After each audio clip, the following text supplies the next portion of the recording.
how's it going? It's Enoch here. I'm really excited to start this book review because this book easily snatched the 4th spot on my greatest books of all time list. So without further ado, here's Outliers by Malcolm Gladwell. It has a minimalistic book cover. I still don't know why it's covered like that though. Maybe that's one of the questions we'll ask Malcolm Gladwell if ever we meet in person. It has 335 pages including the introduction, the 9 chapters, and the epilogue. Or should I say, the epic log. But the book is basically cut in 2 parts. The part 1 which is the privilege and the part 2 which is the legacy. It has an average of 250 words per page. If we'll do the math, an average reader should allot a little less than an hour every day to finish this in 7 days. But that's easy considering Malcolm Gladwell's writing style. This book is a roller coaster ride on theme park of emotions. It can make you feel happy, it can make you feel sad, it can make you feel encouraged, discouraged, it can make you feel like you're not special. And then it can make you feel like you're special. He can make small people big, and he can make big people small. He can make geniuses look like they're normal people, and he can make normal people look like they're geniuses. If this is the box, Malcolm Gladwell and this book stays out of it. After reading the book, I now believe Malcolm Gladwell is not a writer. He is a hypnotist. Because every line you read from left to right, from left to right, is like a pendulum swinging from left to right, from left to right. That puts you into a trance. Next thing you'll know, you're in Roseto, socializing with Italian Americans. And then few more lines, you are now in Wall Street, or beside a young Bill Gates learning how to code, or in a gig where the amateur Beatles are playing their whatever song they do. In few more lines, you are now up in the air with beside a Korean pilot and his first officer. In few more lines, you are in a rice paddies in China. Before you knew it, you're already done with the book. I really have a lot of takeaways from this book, but let me share to you my top 3 takeaways. The first one is 10,000 hour rule. You see, I've researched about this rule. It has been refuted in the internet, but the principle stays true. Hear me on this. There was a research or a study conducted in a violin school wherein they categorized violinists according to their skill, and then they have this teacher material group, the good group, and then the world-class material group. They interviewed them and then asked them a lot of questions. But what Malcolm Gladwell highlighted is the question, starting from the first time you held a violin in your hands, how many hours of practice have you put in? Then a pattern emerged. Teacher material groups have put in 4,000 hours, an average, more or less. The good group have put in 8,000 hours of practice.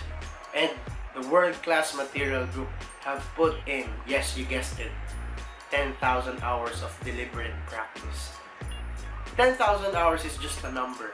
You can, of course, do it 15, 20, 25, 30,000 hours of practice. You will see this in the life of Bill Joy, Bill Gates, the Beatles, and in any expertise actually.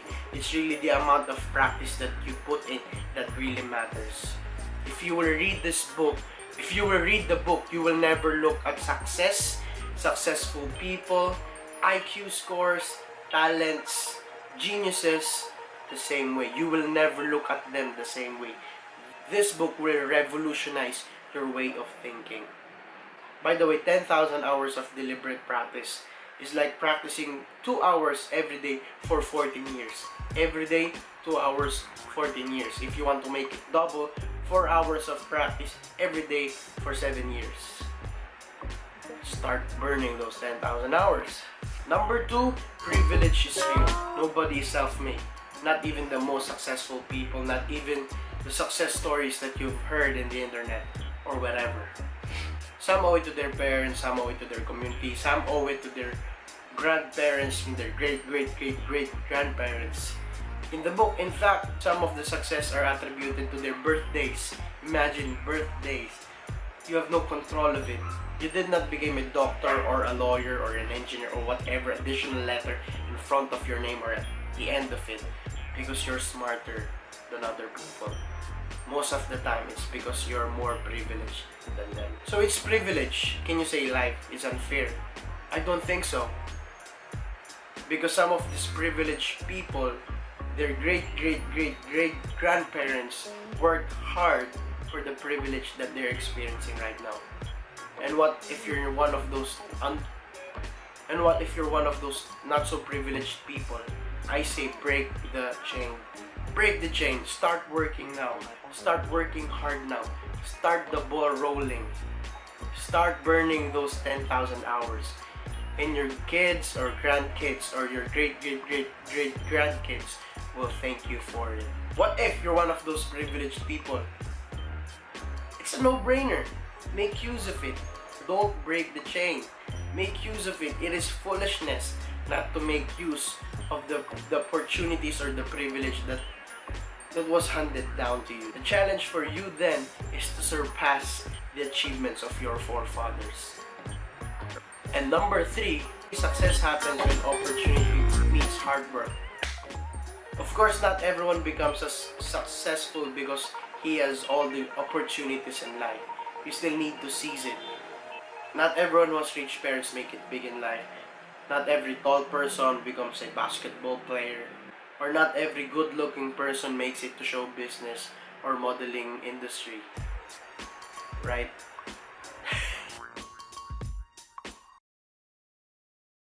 All in all, I give this book a 9.2 out of 10.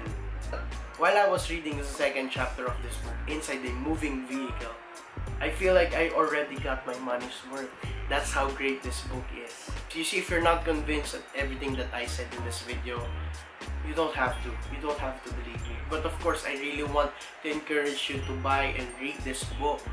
If you want to know why some people are successful and some aren't, read the book. If you want to know why some people doesn't have a heart attack until they're over 65 years of age, read the book.